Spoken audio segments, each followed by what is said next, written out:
Hello everybody and welcome to monopoly market structure. Last time we have discussed about perfectly competitive market structure. In a perfectly competitive market structure, we have discussed about some of the features and we also discussed about the profit maximization, how a firm in a competitive market can maximize the profit or can minimize the cost.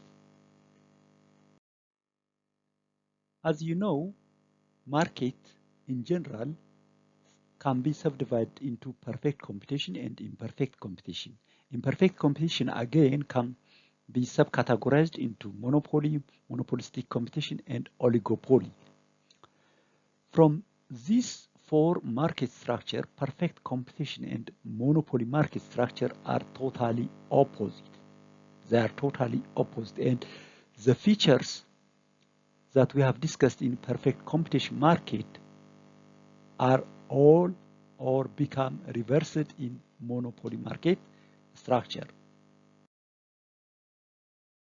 As the opposite extreme of perfect competition, there is imperfect competition, specifically called monopoly market structure. Unlike that of perfectly competitive market, that there are many buyers and sellers, here in monopoly, there is single producer who dominates the production of unique product which has no close substitute. By the way, the word monopoly by itself indicates that it is a Greek word. Mono means one, poly means seller. So a single monopoly means it is a single seller who dominates the production of unique products without close substitute. A monopolistic firm can enjoy earning supernormal profit in the long run because entry is blocked. There is no close substitute that can be produced by other firms. So a firm in a monopolistic firm can earn supernormal profit even in the long run. By the way, in a perfectly competitive market, a firm can only achieve normal profit in the long run, but this is not true in the case of monopolistic firm. Unlike that of competitive market or perfectly competitive market, information for the economic agent can be a customer or supplier on production cost, price, and quality is not perfect or cannot be obtained easily or is not known. But in a perfectly competitive market, it is easy to get information about the production cost, price, and quality. And the cross elasticity of demand with every other product is very low. That means it is inelastic.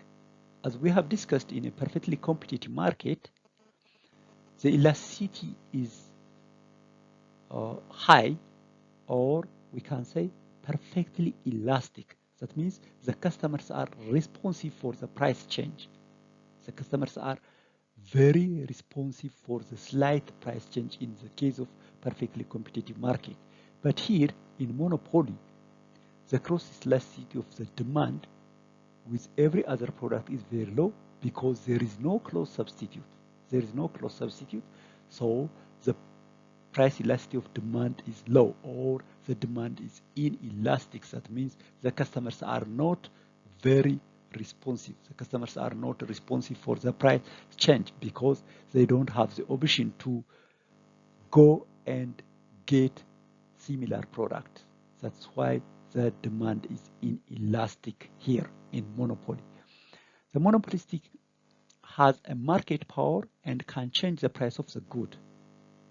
Because they are monopoly, because they are single seller on that specific product, they can have the market power. That means they can make a decision, they can increase the price or they can decrease the price without consulting, without caring about the customers. By the way, As the price increases, the quantity demand decreases. This is law of demand. At least if we consider the in our country case, if we consider telecom or power sectors, they are monopoly, by the way, in their areas. Even though they can increase the price as they want, if they increase the price, for example, if the if the electric utility increases the price, so the customers can decrease their consumption. The customers can decrease the consumption. This shows that as the price increases, the quantity demand decreases, and thus the firm must take consideration. The firm must take consideration before increasing the price. By the way, if the firm wants to increase the revenue by increasing the price, it may not be achieved, or increasing the revenue cannot be achieved by increasing the price, because it can be cancelled by decreasing the demand. As the price increases, the quantity demand may decrease. So a company must take consideration both the positive and negative effect of increasing the price, because there is what you call the concept of elasticity, the responsiveness of the customers. Actually, a firm can increase the price and can gain large amount of revenue if the nature of the product is inelastic. If the customers cannot have an opportunity to change or cannot have opportunity to replace that product, so they still purchase or they still buy that product. And there are some other factors which can affect the elasticity, the strength of the elasticity. So firms must consider those factors before increasing the price, because it may have a negative effect. It may reduce the revenue at the end. And the other point is that firm and industry are one and the same in the case of monopoly. By the way, the demand of the firm, or we can say the supply of the firm and the supply of the industry as a whole is the same, because industry, by the way, industry means a collection of firms in that specific sector. For example, if we say leather industry, so leather industry is a collection of all the leather factories found in a country, in Ethiopia. And if we say textile industry, that means it represents all the textile factories found in Ethiopia. So, but in monopoly company, firm and industry are one and the same. For example, if we talk about the power industry, so we get one company. If we talk about telecom industry, we get one company. So firm and industry are one and the same in the case of monopoly market structure. This figure, this demand curve, shows that the demand of the firm equals the demand of the market. The market means the industry. That is a collection of the firms. So the demand curve, unlike that of the perfectly competitive market, in the case of, by the way, in the case of perfectly competitive market, as you remember, the demand curve for the market is downward sloping, and the demand curve for the firm is derived from the point where the demand curve for the market and the supply curve for the market intersects, and it takes that price. And the demand curve for the firm in a perfectly competitive market is totally horizontal, which shows perfectly elastic demand. But here, the demand for the firm and the demand for the market is one and the same, because there is only one company. There is only one company which provides that particular product, which is a single seller. Now let's see the summary of the characteristics of monopoly. By the way, we already discussed the characteristics or the features of the monopoly. Let's just revise. The first feature is a single seller. That means there is only one seller in the market in that particular product, and it can control either the price or the supply of its product. By the way, it can control the price by controlling the supply. It can increase the price by reducing the supply of the product. But there may have many buyers. What matters is here there is a single seller may have many buyers. And a monopoly firm is a price setter. In the case of perfectly competitive market, a firm in a perfectly competitive market is price taker. It takes the price of the market and it sells the product. It only controls the revenue if the firm in a perfectly competitive market wants to increase the revenue, so it can increase not the price, rather it can increase the quantity.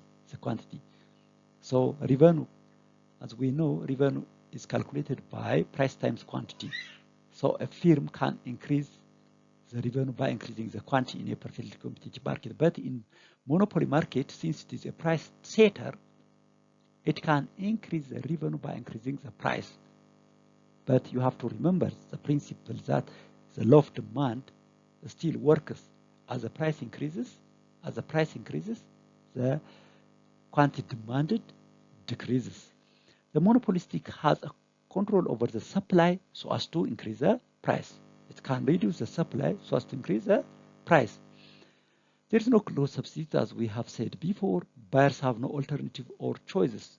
If they want to get that service, they have to pay the money, or they may go out without getting that service because there is no alternative or there is no substitute. And the fourth one is firm and industry are the same as we have said before, and there is imperfect information unlike that of perfectly competitive market, and there is barriers to enter to the market. By the way, strong barriers from new firms to enter, such as the barriers may arise from legal, technological, economic, and natural obstacles. There is no free entry and exit in the monopoly market. Some of the causes for monopoly can be natural resource. If a firm or if a company may have some specific natural resource that the other company doesn't have, so it may be the cause to have a monopoly power on that specific resources. And the other is technical expertise level. The technical capacity can be one of the causes for monopoly. If a company may have a unique talent or a unique technical expertise that the other company doesn't have, so it may be a cause for a monopoly power. And the other is a legal. The legal can be patent right, which is provided by the government agency, or the copyright or the trademarks of the producers on some specific products. So this may cause the company to be a monopoly by protecting others not to enter in that specific market. And the other is a large amount of capital. For example, if we take Ethio Telecom and Ethiopian Electric Utility or Power Supply,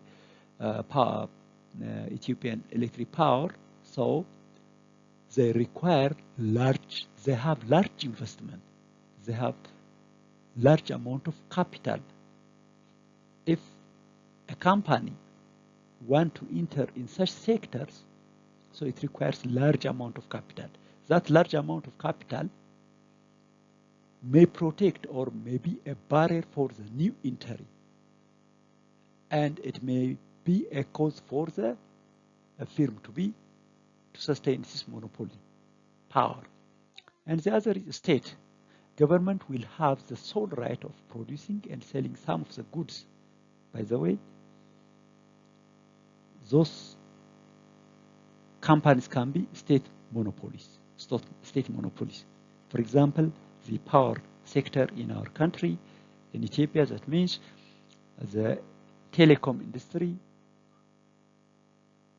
and some of the sectors like this are controlled and owned by the government, and it's not possible for the private to join this market.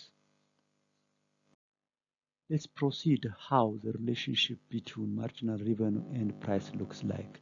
Marginal revenue, as you know, is the first derivative of total revenue, and when we derive total revenue is price times quantity, right? So we get marginal revenue equals price plus Q as a derivative of quantity, where dp divided by dq, or the change in price divided by the change in quantity, is the slope. It is the slope for the marginal revenue curve, and this slope must be a negative, since the marginal revenue curve is a downward sloping. It's a downward sloping, so it becomes like this. It looks like this. And this equation, this marginal revenue and price related, the relationship between marginal revenue and price, shows that marginal revenue is less than a price for any given positive level of output quantity. It shows that price is greater than marginal revenue, or marginal revenue is less than price. Anyway, for any linear demand curve, the marginal revenue curve would be linear as well. If the demand curve is linear, the marginal revenue curve is the same. But there is a difference between the slope. The slope of marginal revenue is less than that of, but with the slope that is twice as the slope of the demand. Here the slope of the marginal revenue is twice that of the demand curve, or the demand curve slope is less. This shows that the marginal revenue is steeper than that of the demand curve. Marginal revenue curve is steeper than the demand curve. As you see from this figure, here is the demand curve and here is the marginal revenue curve, and you see this one is steeper than the demand curve. And let's see how the slope of the marginal revenue is twice that of the slope of the demand curve. Let's take an inverse linear demand function, such as price equals A minus BQ. This is an inverse demand function, and let's derive from here the marginal revenue curve equation. We know that total revenue equals price times quantity, and price is given with the inverse demand functions. So let's take this as a price and times quantity, and we get this quadratic equation for the total revenue. And when we first derive this with respect to Q, we get marginal revenue equals A minus 2BQ. So as you see from here, minus 2B is the slope of marginal revenue curve, minus 2B, whereas the demand curve slope is minus B, and there is a twice relationship. The marginal revenue slope is twice that of the demand curve. That's why it is steeper and closer to, and it is steeper as well as closer to the origin. As you see here, the distance from the origin to the marginal curve is half of the distance from the origin to the demand curve intersection point, or intercept. Let's see the relationship between marginal revenue and price instead of elasticity. The marginal revenue of the monopolist or the monopoly market structure can be given with this formula. Marginal revenue equals price times 1 plus E elasticity over E, where E is elasticity of the demand. for the monopolist, and P is the price charged for the product. And this is an important relationship, by the way. It shows the relationship between marginal revenue and price with different elasticity.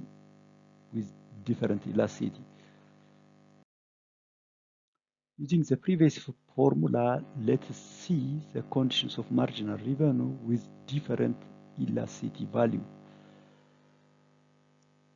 Show that if the demand is elastic, that means if we say elastic, the value of elasticity should be greater than 1. If the value of elasticity is 1, so we can say unit elastic or unitary elastic, and if the value is less than 1, we can say it is inelastic. Now let's see that if it is elastic, that is E is equal to -2, the marginal revenue is positive but less than the price. If the demand is unitary, that is if elasticity is equal to -1, the marginal revenue is 0. And finally, we will see that if the demand is inelastic, that means if the elasticity value is less than 1, the marginal revenue becomes negative. Let's apply the previous formula. If E is equal to -2, in the marginal revenue formula, it yields, we get that marginal revenue equals half of P. And thus, when the demand is elastic means the value is greater than 1, the marginal revenue is positive but less than the price. In this example, the marginal revenue is half of the price, right? And if we said that elasticity is unitary, that is elasticity is 1, so the marginal revenue becomes 0. When the demand is unitary elastic, the marginal revenue is 0. And the third case is when the elasticity is less than 1, that is when it is inelastic, the marginal revenue formula gives us marginal revenue equals minus P. Marginal revenue equals minus P. So the marginal revenue becomes negative in this case. The marginal revenue becomes negative when the demand is inelastic. Let's see how it is explained graphically. This is the region of elasticity. In the region of elasticity, when the price fails, the total revenue increases. In this case, the price is greater than the marginal revenue. When the elasticity is greater than 1. When the elasticity is greater than 1, we say that the demand is elastic and the price fails and the total revenue increases. And in this case, the price is greater than the marginal revenue. When there is a unitary elastic, that means when elasticity value is equal to 1, here the marginal revenue value is 0. The marginal revenue value is 0, and the total revenue can be maximized at this point. The total revenue can be maximized. We know that marginal revenue is the first derivative of the total revenue. And in the case where the demand is inelastic, that means the value of the elasticity is less than 1, the price fails and the total revenue decreases. The price fails, the total revenue decreases. In this case, the marginal revenue becomes negative. The marginal revenue, as you see, is negative.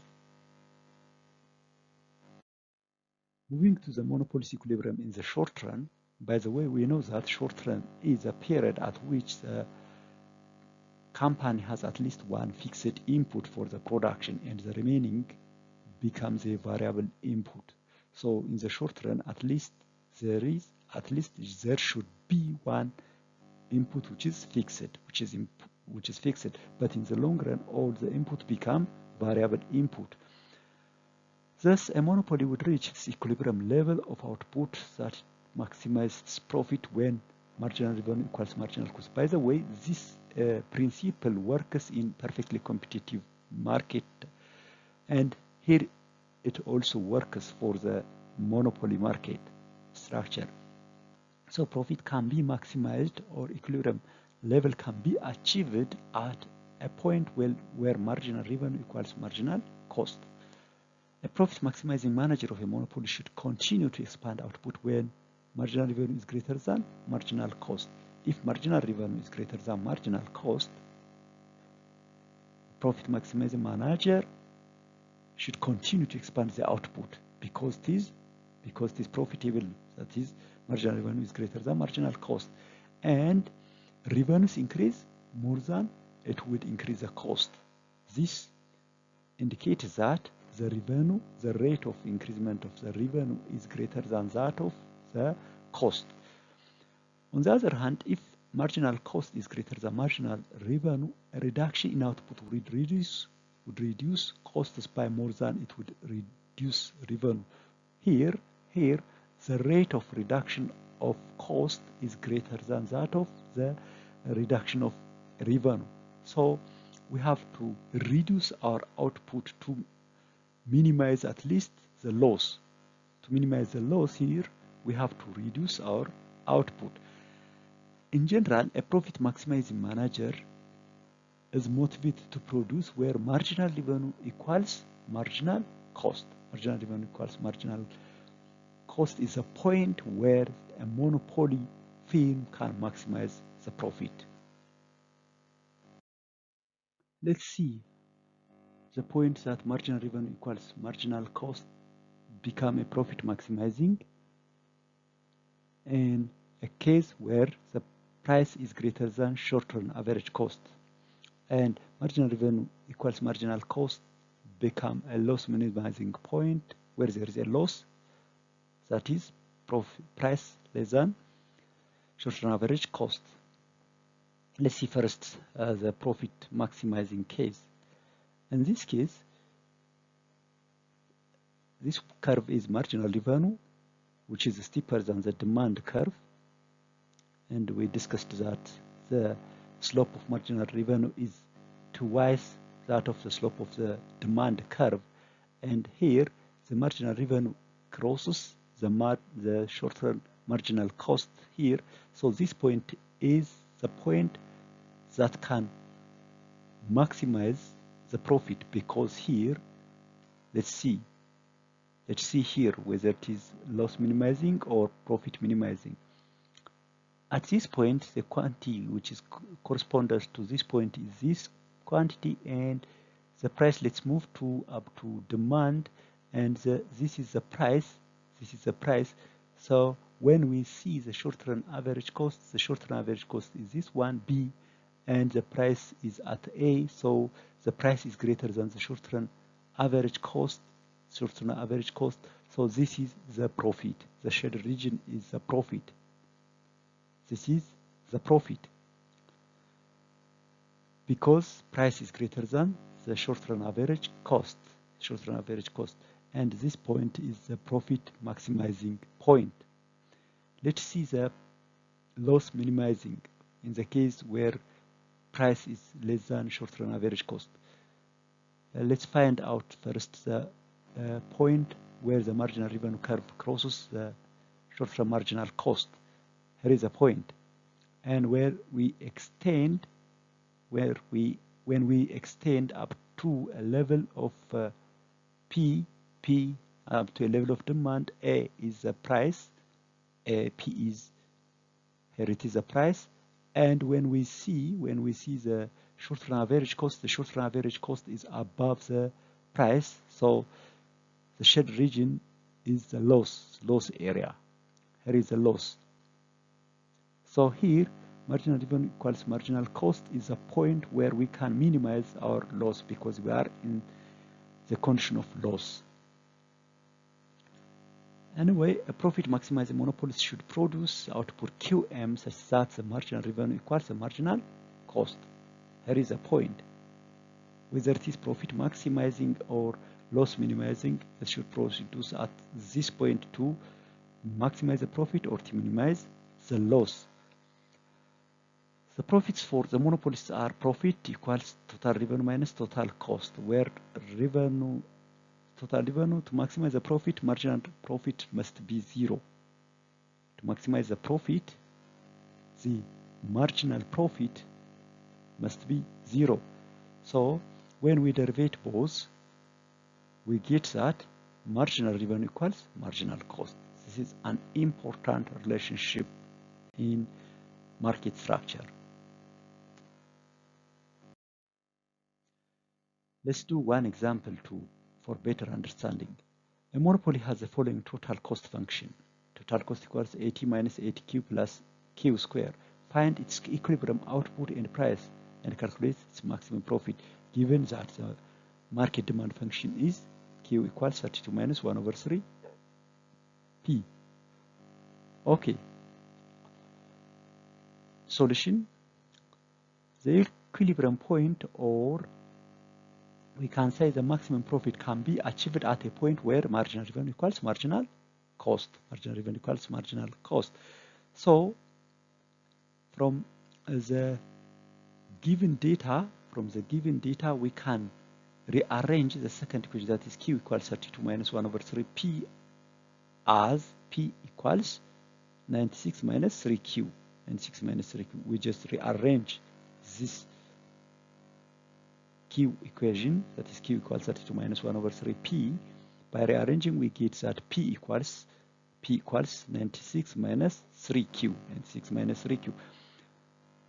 And differentiating the total cost, we can get the marginal cost. Total cost is given, and when we first derive this, the constant becomes 0, and minus 8Q becomes 8, and this Q square becomes 2Q. So marginal cost equals minus 8 plus 2Q. And total revenue, we know that total revenue is price times quantity. And price is given here. Here we get price, that is 96 minus 3Q, and Q times Q. So we get this quadratic equation. And when we first derive this total revenue, we get that 96 minus 6Q.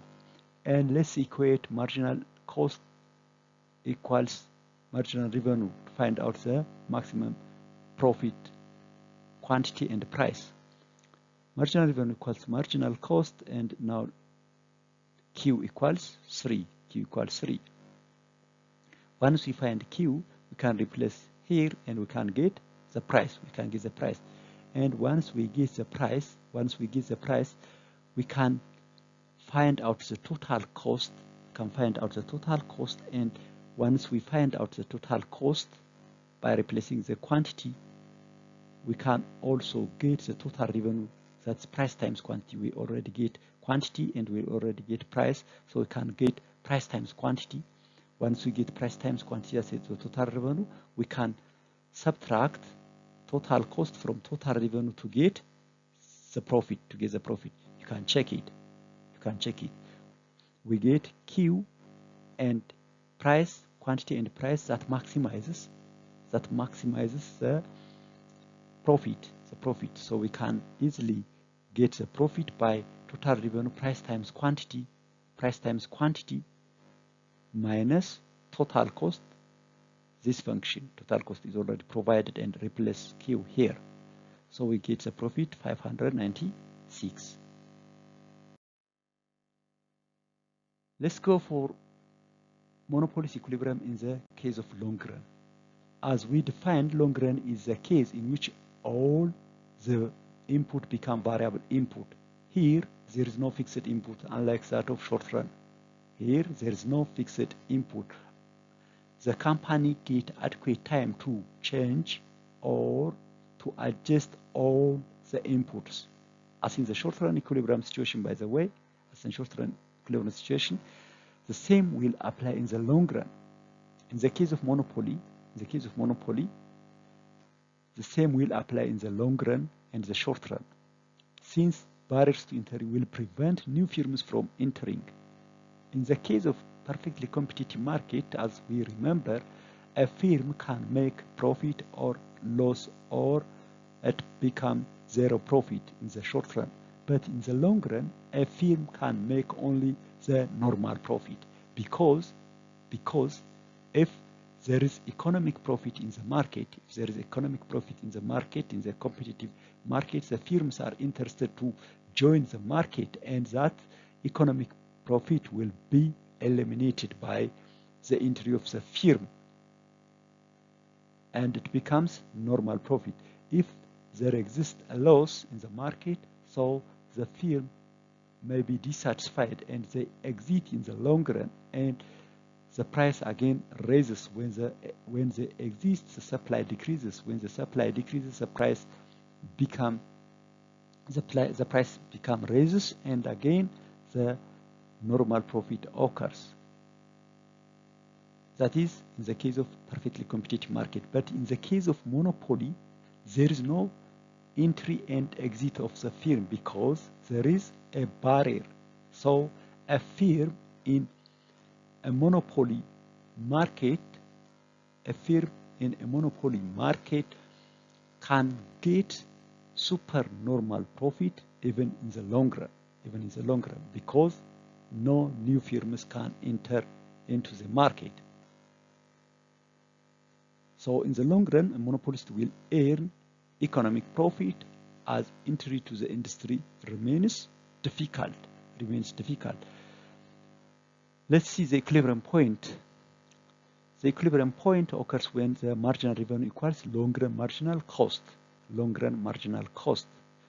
Here it is, the point. This one is the marginal revenue, and this curve is the long-run marginal cost. And this is the point where marginal revenue equals long-run marginal cost. And when we extend this to the demand curve, and when we determine the price at marginal revenue equals long-run marginal cost, and search the long-run average cost.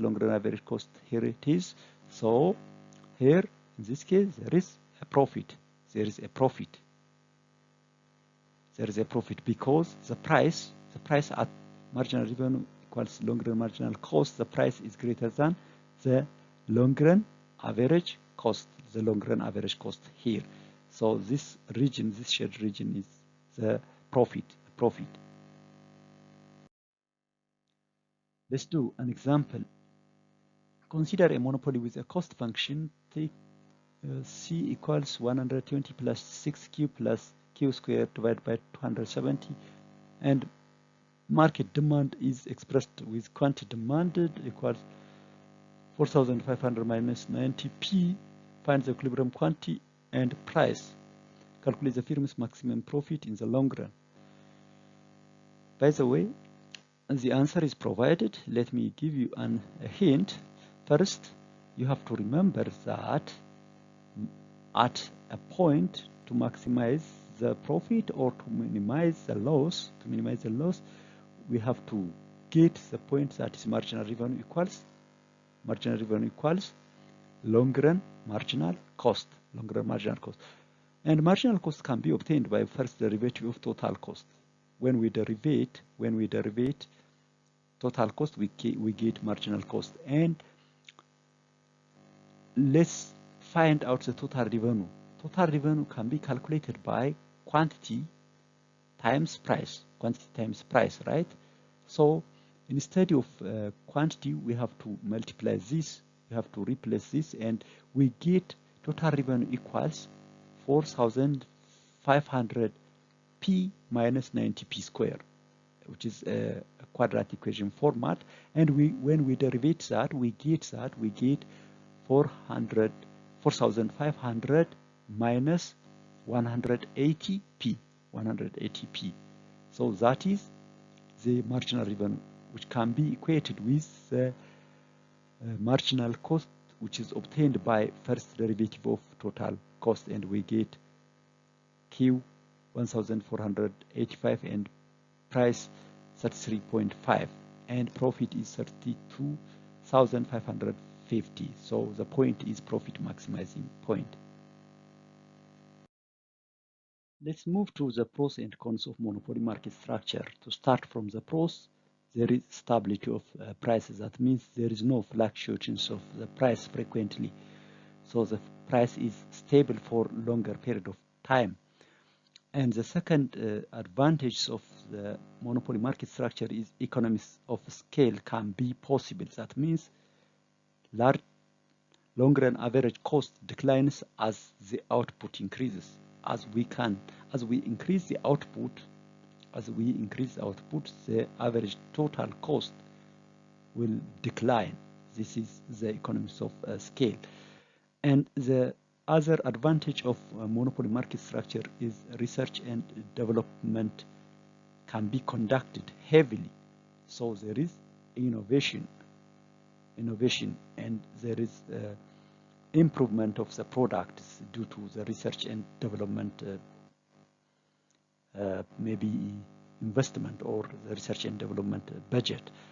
And when we see the cons, that is a disadvantage, the prices are higher because they are monopoly, so they can make the price to be higher. And there is also price discrimination.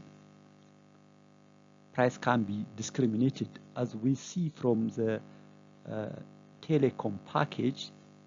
They can charge different prices with different packages. So they may discriminate the price. And the third is the service and the goods may be inferior. This can be seen in the monopoly market. As we know, the monopolies like telecom, maybe power sector, have been accused of being their inferior service because there is no other competitors. So they can still provide the poor service. So the inferiority of their goods and services is one of the disadvantages of the monopoly. Let's do an example. By the way, you can do this example by yourself, and if you get any difficulty, you can put it on the comment box. This is all what I have for today. Thank you. Have a good time. Bye.